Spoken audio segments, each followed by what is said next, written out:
आज की कहानी कमजोर दिल वालों के लिए नहीं है। ये कहानी है पश्चिम वेस्ट बंगाल के एक ऐसे गांव की जहां लोग आज भी सूरज ढलने के बाद घर से बाहर नहीं निकलते, क्योंकि गांव से थोड़ी दूर खड़ी है एक हवेली जिसे लोग कहते हैं काला बंगाल। कहते हैं उस हवेली में एक डायन को कैद किया गया था।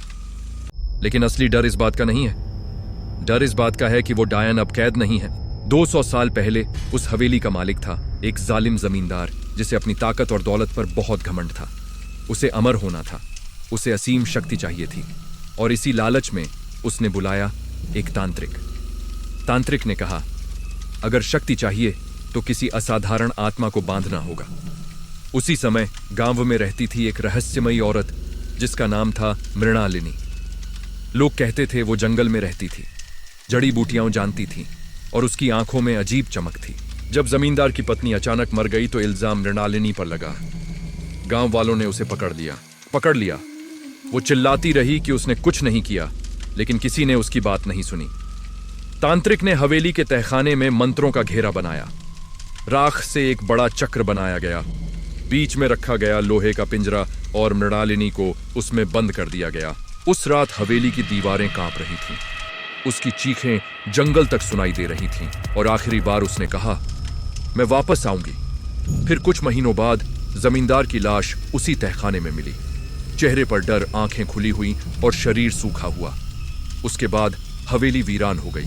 साल बीत गए, दशक बीत गए, लेकिन रात में वहां से पायल की आवाज आती रही, छन छन छन। अब आते हैं आज के समय में। एक यूट्यूबर था, नाम था आरव। उसे भूतों पर विश्वास नहीं था। वो डरावनी जगहों पर जाकर रात बिताता था और वीडियो बनाता था। एक दिन उसे काला बंगाल हवेली के बारे में पता चला। गांव वालों ने उसे रोका, कहा वहां मत जाना, लेकिन वो हंस पड़ा। कहा यह सब अंधविश्वास है। शाम ढली, आसमान लाल हुआ, फिर काला। आरव कैमरा लेकर हवेली के अंदर गया। जैसे ही अंदर कदम रखा, दरवाजा पीछे से बंद हो गया। धड़ाम। उसने सोचा हवा होगी, लेकिन अंदर हवा नहीं थी, सिर्फ सन्नाटा था।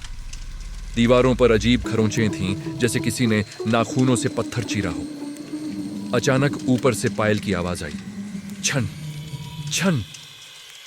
वो धीरे धीरे सीढ़ियां चढ़ा।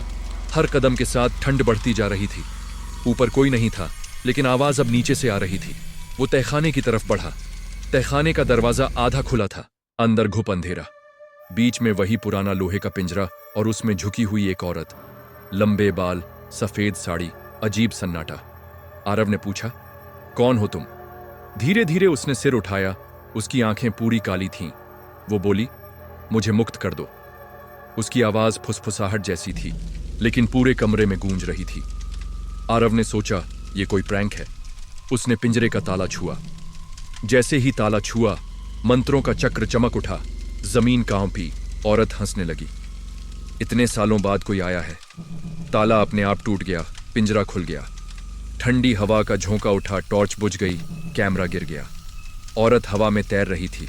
उसकी गर्दन एक तरफ मुड़ी हुई, पैर उल्टी दिशा में। वो बोली, तुमने मुझे आजाद किया है, अब तुम मेरी पहली आत्मा हो।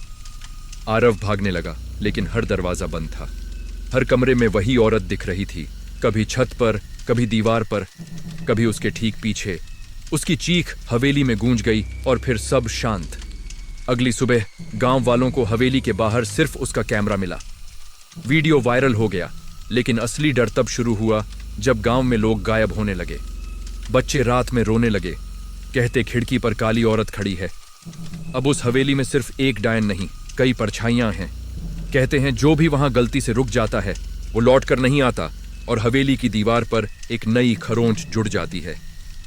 अगर कभी तुम उस रास्ते से गुजरो तो याद रखना, सूरज ढलने से पहले लौट जाना, क्योंकि काला बंगाल की डायन अब आजाद है और शायद तुम्हारा इंतजार कर रही है।